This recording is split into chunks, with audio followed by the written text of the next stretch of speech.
Assalamualaikum warahmatullahi wabarakatuh. Selamat malam. Semoga kita selalu diberikan kesehatan dan kelancaran dalam menjalankan aktivitas kita selalu.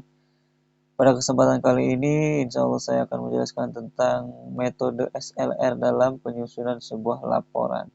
Di mana pada kesempatan kali ini yang tertampil di layar yaitu adalah proses bagaimana saya menyusun laporan yang insya Allah ini menjadi salah satu topik tugas akhir saya berkenaan tentang analisis eh, aplikasi terhadap impact ataupun dampak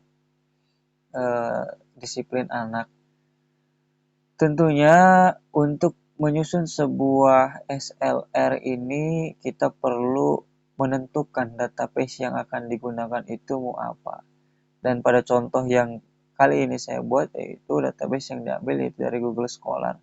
Di mana sebenarnya Google Scholar ini masih cukup umum sekali cakupannya.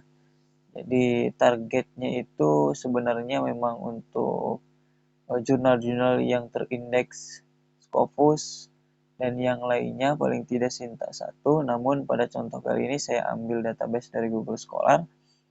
Nah, tahapan yang pertama yang dilakukan adalah memasukkan sebuah keyword ataupun kata kunci untuk membantu kita menemukan jurnal acuan yang memang sesuai dengan tugas akhir yang akan kita susun laporannya. Nah, tentunya keyword yang kita pilih itu harus juga berkaitan dan bersangkutan dengan topik daripada permasalahan yang kita angkat.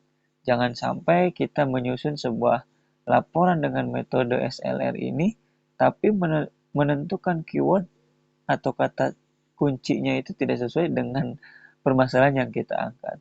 Tentunya nanti hasilnya tidak akan sesuai ataupun tidak akan signifikan.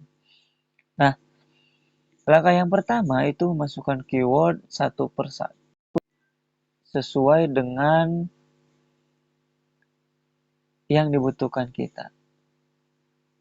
Di sini ketika kita sudah memasukkan keyword ataupun kata kunci yang dibutuhkan, tentu akan muncul berbagai banyak sekali jurnal dan itu belum tentu jurnal yang muncul sesuai ataupun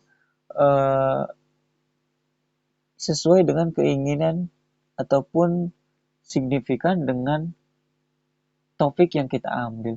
Maka dari itu setelah kita memasukkan keyword, kemudian memilih dan memilah, ternyata jumlah jurnal yang muncul itu terlalu banyak. Tahapan yang kedua yaitu melakukan screening. Screening di sini bisa misalkan tahapan pertama itu dibatasi dari tahunnya. Di sini pada proses yang saya lakukan itu jurnalnya itu dibatasi dari 3 atau 5 tahun sebelumnya. Kalau dicontoh ini dari 2019, sebenarnya 2019 sampai 2024 atau 5 tahun kurun waktunya. Nah, itu nanti akan muncul ketika sudah di screening sesuai dengan batasan tahun, itu nanti akan muncul jumlah jurnalnya itu berapa. Namun tentu tetap saja itu tidak akan mungkin keseluruhan jurnal yang muncul sesuai dengan apa yang kita harapkan. Maka dari itu screening perlu dilakukan lagi. Tahapan yang kedua itu bisa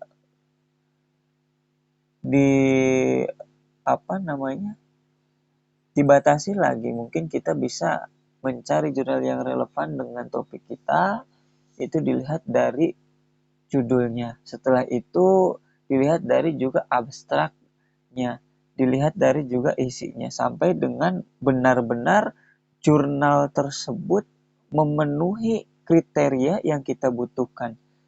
Memang jurnal-jurnal tersebut sudah relevan dengan apa yang kita perlukan. Maka setelah menemukan jurnal yang relevan dengan topik yang kita ambil, itulah yang nantinya akan kita pakai sebagai acuan dalam pembuatan penyusunan laporan ini. Nah, tentu dari jurnal-jurnal yang kita pakai itu pasti saja tetap ada yang memang beberapa jurnal yang tidak digunakan juga. Nah, tentunya yang digunakan di sini pasti akan tersitasi oleh penyusunan laporan kita itu sendiri. Itu secara singkat proses ataupun penyusunan sebuah laporan dengan metode SLR, di mana metode SLR ini berpacu pada jurnal-jurnal yang memang sudah ada sebelumnya dan sesuai paling tidak selaras atau relevan dengan topik yang kita ambil, dan ini menjadi salah satu ide tambahan daripada penyusunan topik yang akan kita buat di sini.